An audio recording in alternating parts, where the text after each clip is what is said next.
안녕하세요. 스튜디오 엄나잇입니다. 오늘은 미즈노 남보쿠의 절제 성공학이란 책을 가지고 왔어요. 지은이 미즈노 남보쿠에 대해서는 지난 시간에도 말씀을 드렸지만 너무나 재미있는 인생을 살았습니다.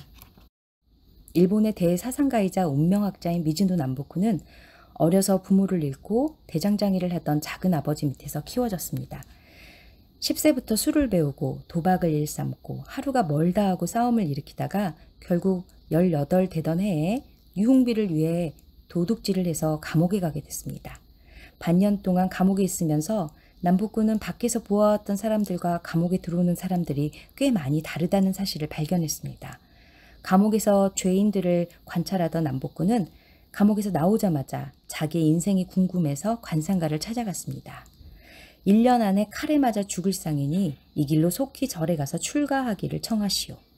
이 말을 들은 남보쿠는 그 길로 가까운 절에 가서 출가를 청했으나 절의 주지 스님은 스님이 되는 것은 아주 힘든 일이오. 앞으로 1년 동안 보리와 흰콩만으로만 식사를 하고 다시 돌아오면 그때 받아주겠소 하며 거절했습니다.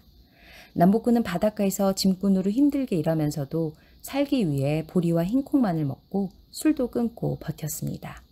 어울리는 무리들이 난폭하여 종종 싸움이 일어났지만 작은 상처만 입을 뿐 생명에는 지장이 없었습니다. 1년을 무사히 넘기고 출가하기 위해 절로 향하던 그는 자신의 죽음을 예언하던 관상가에게 찾아갔습니다. 남보쿠를 알아본 관상가는 크게 놀라며 물었습니다. 완전히 상이 바뀌었군요. 어디서 큰 덕을 쌓았소? 아니면 사람의 목숨을 구했소? 생명을 구한 일은 없지만 스님의 말씀을 따라 보리와 흰콩만 먹고 1년을 살았습니다. 식사를 절제한 것이 큰 음덕을 쌓았구려. 그것이 당신을 구했소. 관상가에게 죽음의 상이 없어졌다는 말을 듣고 남보쿠는 출가보다는 관상가가 되겠다는 결심을 하고 전국을 돌아다녔습니다. 처음에는 머리 만지는 사람의 제자가 돼서 3년간 사람의 얼굴 모양을 연구했습니다. 그 다음 3년은 목욕탕에서 일하며 사람의 벗은 모습을 관찰했고 마지막 3년은 화장터의 인부로 일하면서 죽은 사람의 골상과 상을 연구했습니다.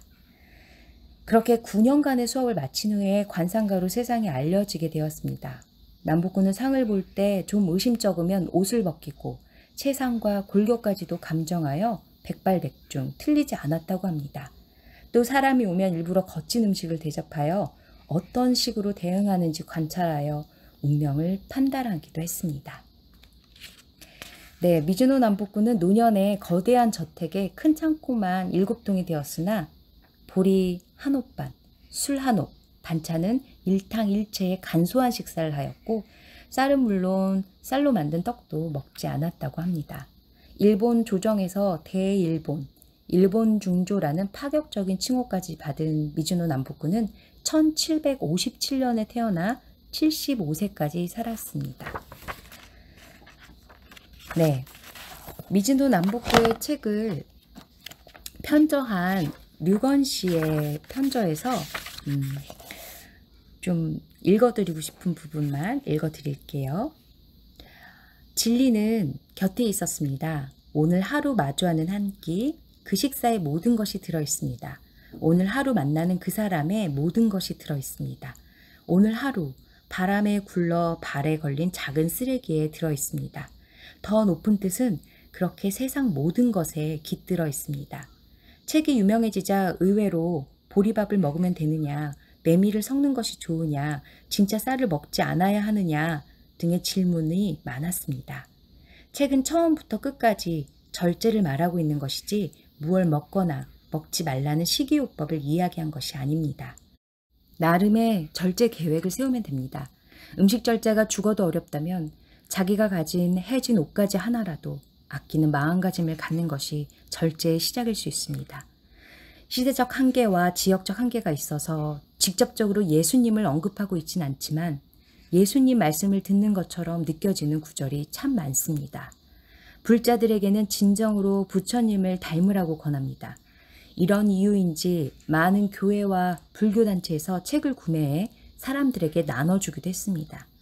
근래에는 월드스타이자 가수인 비까지 이 책을 추천하여 젊은 사람들에게도 절제가 알려지게 되어 너무나 행복한 일입니다. 최초 원본을 보고 싶어져서 일본에 사는 후배에게 원본을 찾아달라고 부탁했습니다. 어린아이를 키우면서도 직접 도쿄 도서관에서 옛 원본을 찾아준 번역을 해준 권세진의 수고에 감사의 마음을 전합니다. 옛글이다 보니 읽기 어려운 부분이 많아 선생의 뜻을 거스르지 않는 선에서 현대에 맞게 고쳤습니다. 모든 내용을 다 읽어드릴 순 없지만 발췌해서 좀 읽어드릴게요. 항상 가난한 이유. 저는 어렸을 때부터 나쁜 짓을 해본 적이 없습니다. 또 지금까지 다른 사람을 돕는 일이라면 항상 발벗고 나서왔습니다. 그런데 왜 항상 가난하며 사람들은 제가 한 일을 제대로 알아주지 않습니까? 사람들에게는 착하게 대할지 몰라도 세상 만물을 함부로 대했기 때문이요. 세상 만물이 아무 뜻 없이 그 자리에 있는 것 같아 보이지만 세상 모든 것에 귀하지 않은 것이 없소. 아무 물건이나 함부로 낭비하고 물자가 귀한 것을 모르면 결국은 그 화가 자신에게 돌아온다오. 지금처럼 낭비하면 앞으로 사람들에게 버림받는 것은 물론 세상 모든 것들에게서 버림받을 것이요. 사람만 소중히 여긴다고 성공을 이룰 수 있는 것이 아니요. 아무리 쓸모없어 보이는 것이라도 그것을 아끼고 귀하게 여기면 그것의 생명을 살리는 것이니 자연스럽게 운명을 개척하게 되는 것이요. 윗사람에게나 아랫사람에게도 이와 같이 대하는 것이 제일이요. 착한 일을 한다는 것은 오직 그 사람을 귀하게 여기고 섬긴다는 것이지 남들이 보기에 착한 일을 하는 것이 아니라오. 평생의 기륭을 어찌 한순간의 관상으로 말할 수 있겠소. 지금부터라도 사람과 만물에 대해 고귀한 섬김의 자세를 가진다면 반드시 당신도 섬김을 받을 것이요.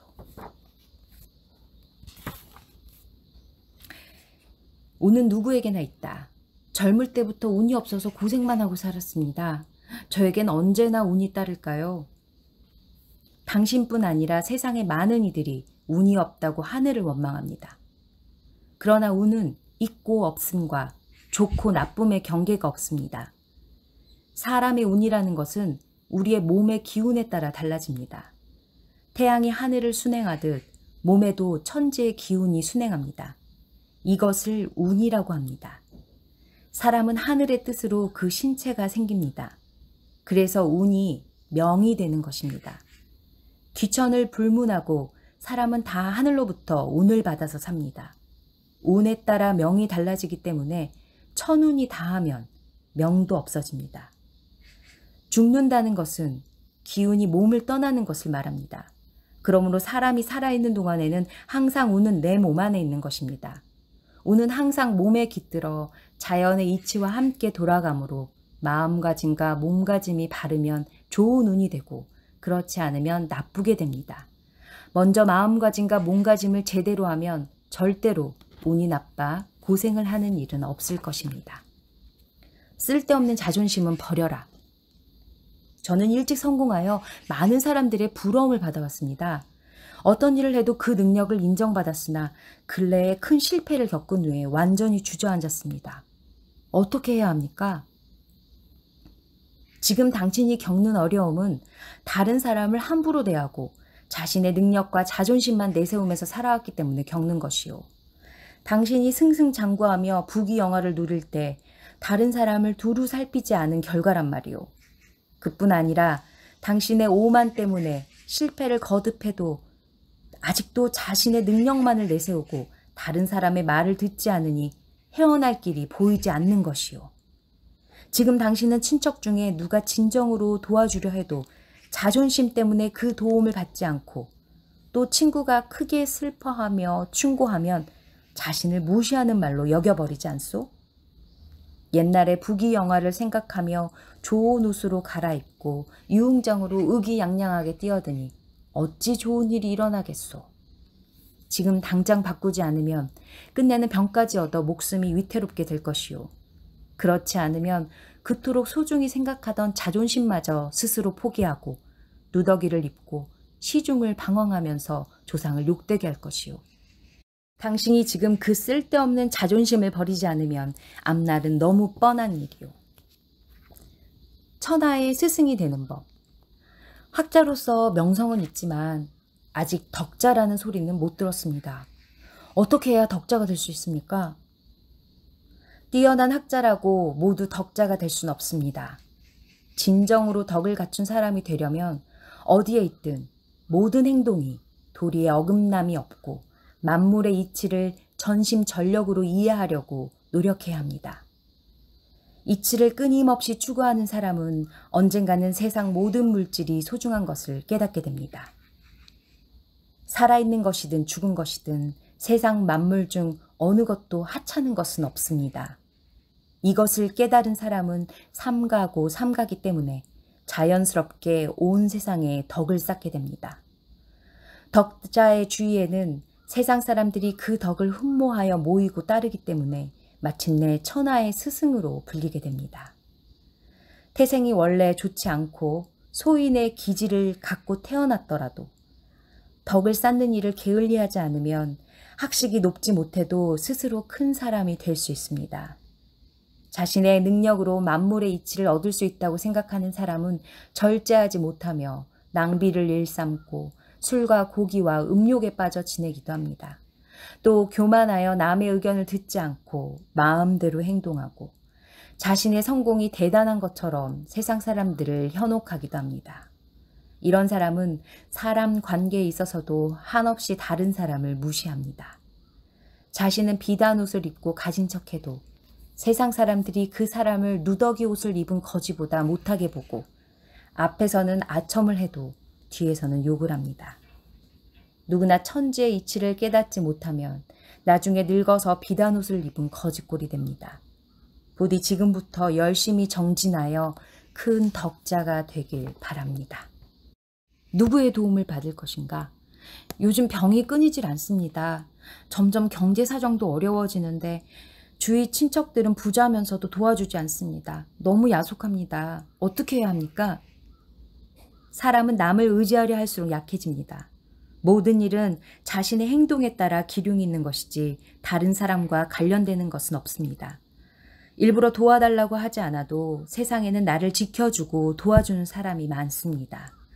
군대가 우리의 안위를 지켜주고 농민들은 곡식을 생산해 우리를 먹여주며 기술자들은 내가 필요한 것을 만들어줍니다. 이렇듯 임금에서부터 보통 사람에 이르기까지 모두 나를 도와주고 지켜주는 것입니다. 지위 고하를 막론하고 세월을 허비하고 편안함을 즐기며 만물을 허비하는 사람은 마침내 당신처럼 오장에 병이 들어 가난하게 됩니다.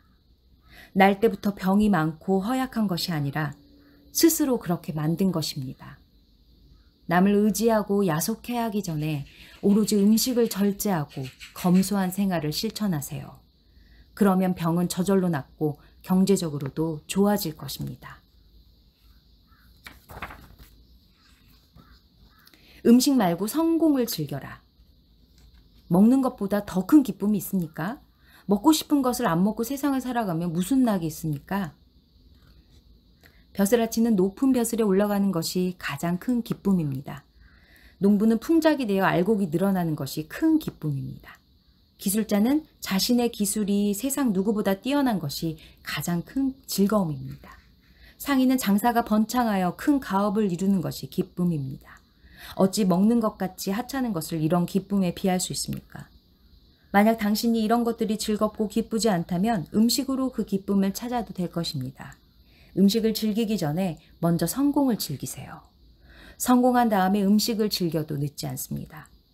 성공하기 전부터 음식의 즐거움을 다 즐기면 하늘로부터 빈천이라는 괴로움을 받게 됩니다. 입이나 항문이나 같은 구멍입니다. 입으로 한번 들어간 음식은 토하더라도 항문에서 나온 똥과 같이 구린내가 납니다. 과식하는 것은 밥을 그대로 변소에 버리는 것과 마찬가지입니다. 많이 먹고 싶을 때 밥을 변기에 버리는 상상을 해보세요. 만약 그런 상상을 해도 진짜 음식을 참기 힘들면 진짜 변기의 똥 위에 밥을 한번 버려보세요. 만약 당신이 사람이라면 차마 그런 짓은 못할 것입니다.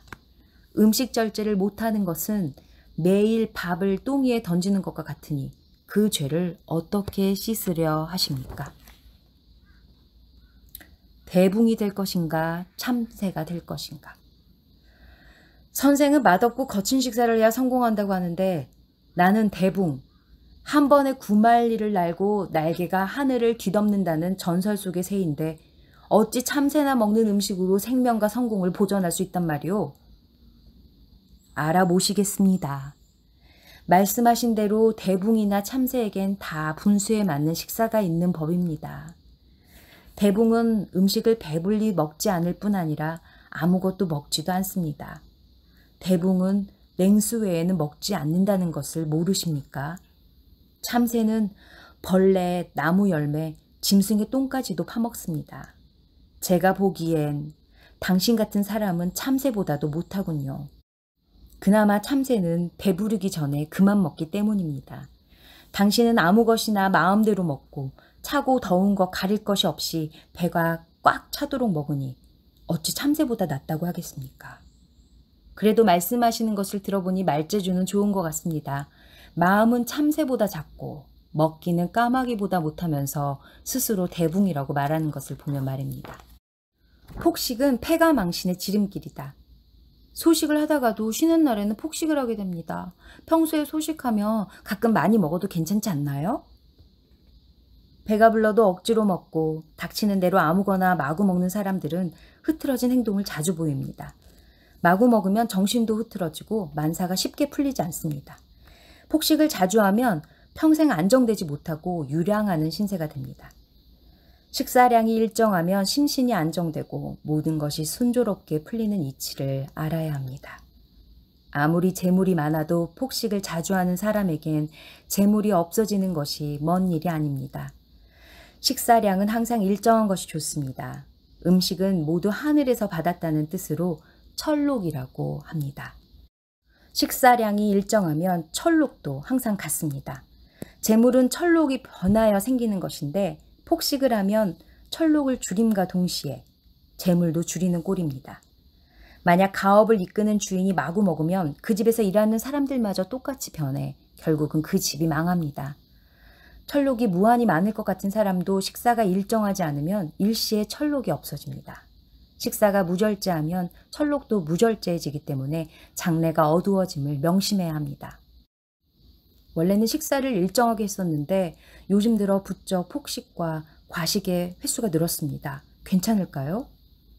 식사가 일정하던 사람이 난잡해지면 반드시 나쁜 일이 생깁니다. 벌써 집안 곳곳에 혼란의 징조가 보일 것입니다.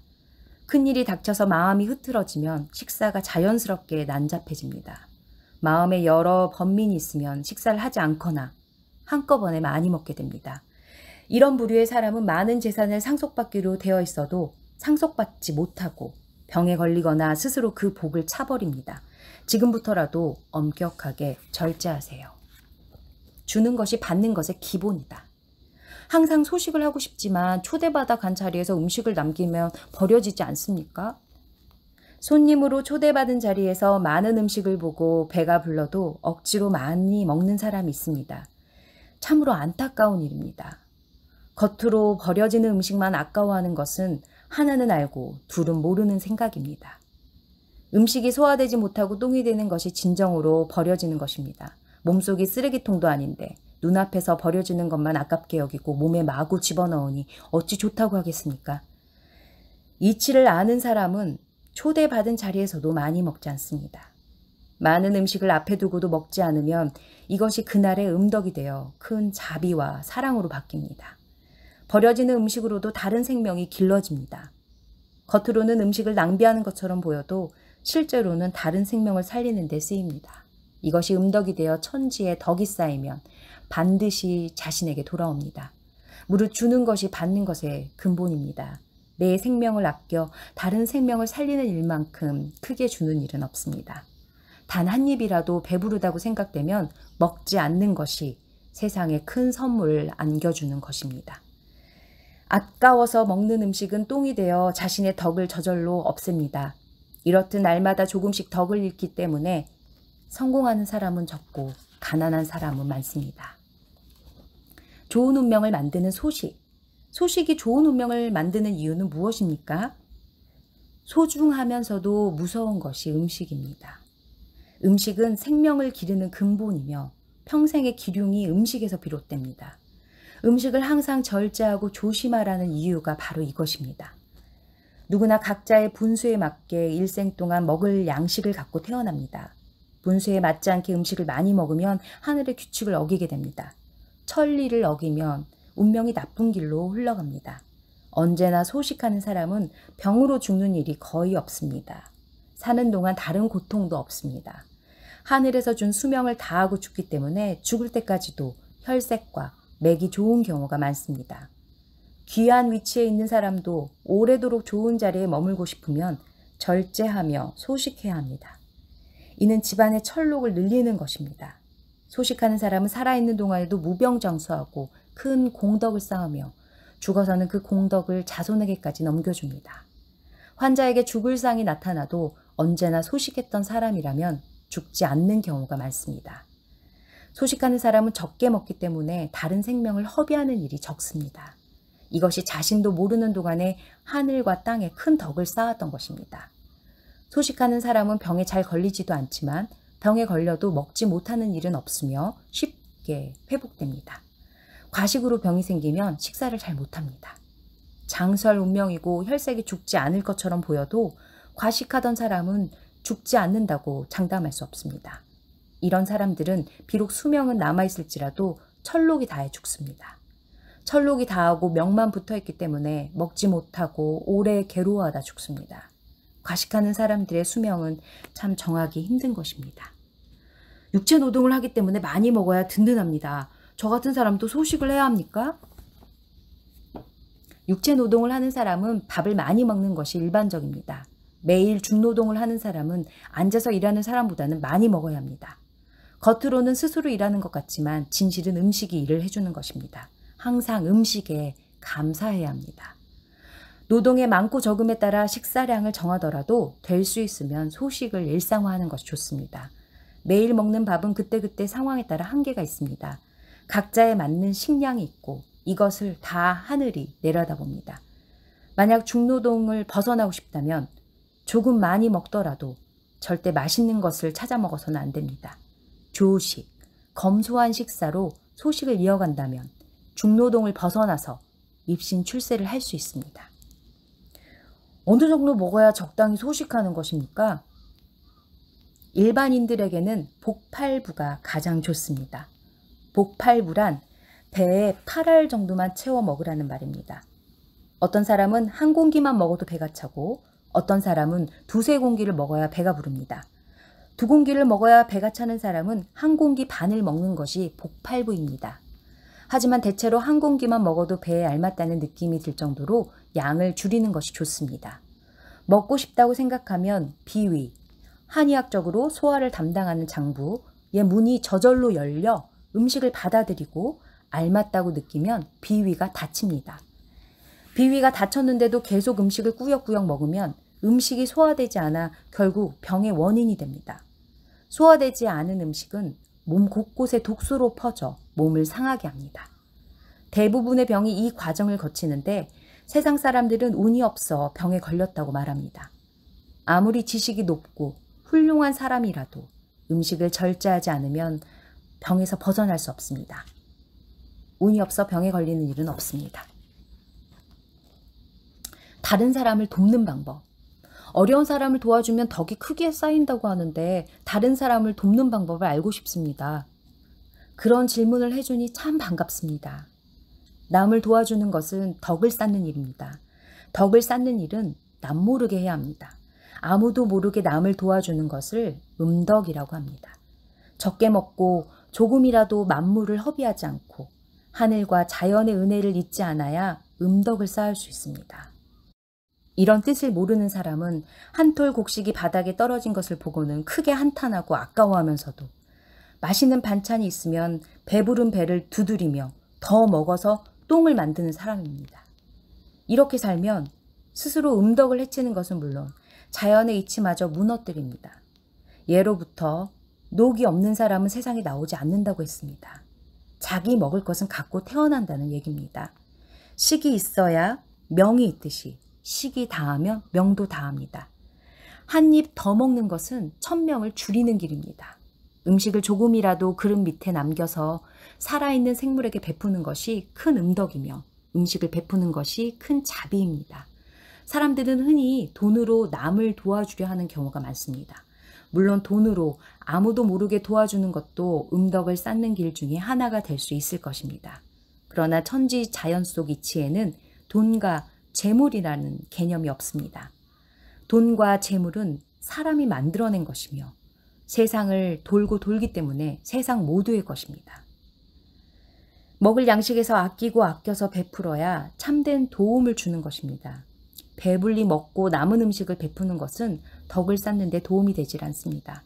충분히 먹고 남을 도와주는 것은 받는 사람의 몫이지 내가 도와준 양식이 아닙니다. 원래 도움을 받은 사람의 것이라는 말입니다. 내 음식을 아껴주어야 진실된 음덕을 쌓을 수 있습니다. 스스로 절제하는 것을 아무도 모른다고 생각하는 것은 미련한 일입니다. 우리가 하는 모든 행동 하나하나는 하늘이 알고 땅이 알고 스스로 아는 것입니다.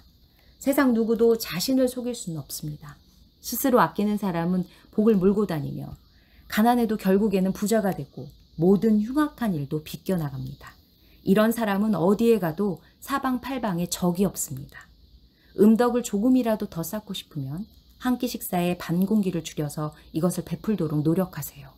이렇게 3끼의 식사를 절제하면 1년에 4말, 10년에 4섬이라는 자신의 덕을 늘리게 됩니다. 이것을 미천 삼아 출세할 수 있습니다. 스스로 덕을 늘리지 않으면 하늘로부터 돌아오는 복은 없습니다. 넉넉한 곳에서 부족한 곳으로 흐른다. 젊을 때부터 음식을 아껴왔는데도 이제 겨우 처자를 먹여 살릴 정도입니다. 음식을 절제해도 소용없는 것 아닙니까? 당신은 철록이 박하고 걸식할 관상입니다. 다행히도 젊었을 때부터 음식을 절제하여 자연스럽게 철록이 늘어나 있습니다. 그러므로 평생 걸식할 일은 없을 것입니다. 음식을 절제하지 않았으면 설령 잠시 부자가 되었다 해도 결국에는 빌어먹었을 것입니다. 직업이 없는 이유, 저는 아직까지 온전한 직업을 얻지 못했습니다. 이유가 무엇입니까? 살아있는 모든 것에는 식업이 있습니다. 짐승들도 날마다 돌아다니는 업으로 먹고 삽니다. 짐승들에게도 있는 식업이 사람에게 없을 수 있겠습니까?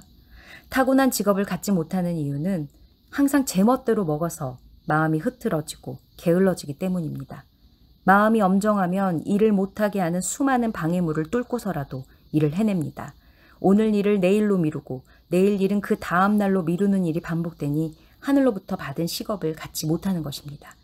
이런 식으로 세월을 보내면 몸과 마음이 병들어 결국에는 아무 일도 못합니다. 세상은 날마다 새롭게 변한다. 저희 제자들이 평생 간직해야 할 말씀을 전해주십시오. 처음 세상이 만들어질 때는 아무것도 없었습니다. 그 후에 음양의 기가 만들어지면서 사람이 생긴 것입니다. 그러므로 음양의 기가 근본이고 신체는 나중입니다. 그래서 관상이나 생김새를 먼저 논하는 것보다 기를 중심으로 인생을 논해야 합니다. 잘 살고 못 살고 오래 살고 빨리 죽는 일이 다 스스로 만드는 기운에서 생깁니다. 사람뿐 아니라 천지 만물은 다 이러한 기운을 근본으로 살아갑니다.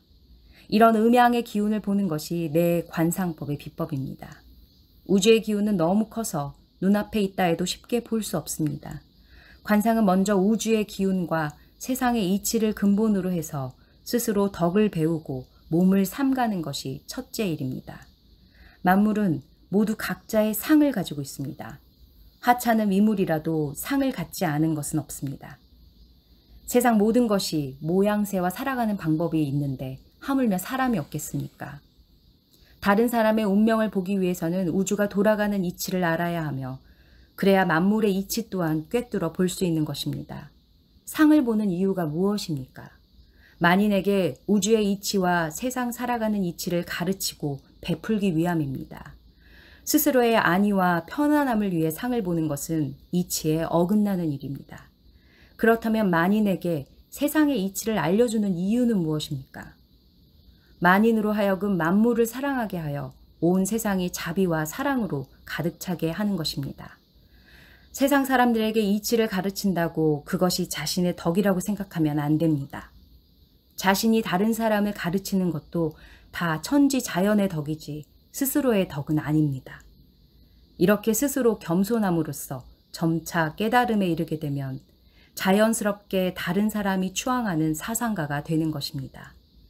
천지에 베푸는 것이 곧 얻는 것이라는 것을 한시도 잊으면 안 됩니다. 다시 한번 강조하지만 베푸는 덕을 자신의 능력이라고 여기면 끝내 천지 만물의 이치에는 도달하지 못합니다. 모든 덕은 천지 자연에서 나오는 것입니다. 그것을 자신의 덕이라고 생각하면 자연의 덕을 훔치는 일이니 어찌 좋은 일이라 하겠습니까? 물은 높은 곳에서 낮은 곳으로 흐릅니다. 바다가 자연스럽게 천지의 물을 받아들이듯 자연의 이치는 간단합니다. 이치를 알면 상을 꿰뚫어 보는 것이 하나도 신기하지 않습니다. 신기한 것은 도가 아니며 오로지 명명백백한 것이 도입니다. 세상 만물은 모두가 날마다 새롭게 변합니다. 날마다 새롭게 변하는 것을 꿰뚫어 보기 위해서는 만물을 나의 백성이라고 생각하는 자세가 필요합니다. 이런 자세로 만물을 바라보면 하루하루의 기륭을 알 수 있습니다. 만물은 매일 새롭게 바뀌며 한순간도 멈추지 않습니다. 사람 또한 혈기가 전신을 순환함에 따라 혈색이 시시때때로 바뀌는 것입니다. 계속 변하는 곳에서 이치를 터득하면 유에서 무를 알 수 있고 무에서 유를 알 수 있습니다. 만물이 태어남과 돌아감을 반복하듯이 사람도 마찬가지입니다. 세상에 올 필요가 있을 때 생겨나고 다시 돌아가는 것입니다. 그리고 또다시 생겨나는 것입니다. 그러므로 만물이 새롭게 된다는 것을 모르는 사람은 상을 보아도 그 이치를 미루어 알 수가 없습니다. 이치를 모르는 사람은 남의 운명은 물론 자신의 운명조차 알 수 없는 것입니다. 천하의 이치를 아는 사람은 자신의 분수를 알고 스스로 어떻게 행동해야 하는 줄 압니다. 이를 모르는 사람이 높은 자리에 있으면 교만한 사람이 되기 쉽습니다. 특히 상을 보는 사람은 이 이치를 정확히 알아야 합니다. 이치를 모르는 관상가는 정확한 상을 볼 수 없을 뿐 아니라 사람을 가르칠 수도 없으며 잘못된 길로 이끌기도 합니다. 절제, 즉 스스로 멈출 줄 아는 것이 최고의 선이며 만물을 다스리는 근본 이치입니다. 절제하지 않는 모든 것은 악의 근원이며 그 종말은 만물에 해롭습니다. 절제하지 못한 삶은 비록 좋은 운명을 타고났더라도 하늘의 운을 받지 못합니다. 천운은 무절제한 사람에게는 전달되지 않습니다. 천운을 받으면 모든 것이 새롭게 되고 수신하기 쉬워집니다. 자연의 이치를 모르는 사람은 나무나 돌보다도 못한 사람입니다. 나의 상법의 비결은 오로지 절제를 첫째로 하여 하늘의 안목을 갖는 것을 목적으로 합니다. 제자가 많지만 이것을 제대로 아는 자는 극히 드물어 안타깝습니다. 가끔 알아듣는 제자가 있다 하더라도 스스로 이치를 가볍게 여겨 중도에서 물러나는 일도 많습니다. 몇몇은 이치를 가볍게 여겨 내 이름을 더럽히는 일도 있었습니다. 앞으로는 새로운 제자는 받지 않을 것입니다. 만약 배우고자 한다면 절제가 무엇인지 먼저 깨우쳐야 하며 만물이 나의 근본임을 알고 실천해야 할 것입니다. 이치의 심오한 의미를 깨달으면 내 비결을 스스로 터득한 것이니 나에게 따로 배울 것이 없습니다. 네, 여러분 어떠셨어요? 많은 도움이 되셨나요? 오늘은 여기까지 읽을게요. 오늘도 긴 시간 스튜디오 업라이트과 함께 해주셔서 감사합니다. 다음 시간에 또 여러분에게 도움이 될 수 있는 좋은 책 가지고 올게요. 감사합니다. 스튜디오 업라이트였습니다.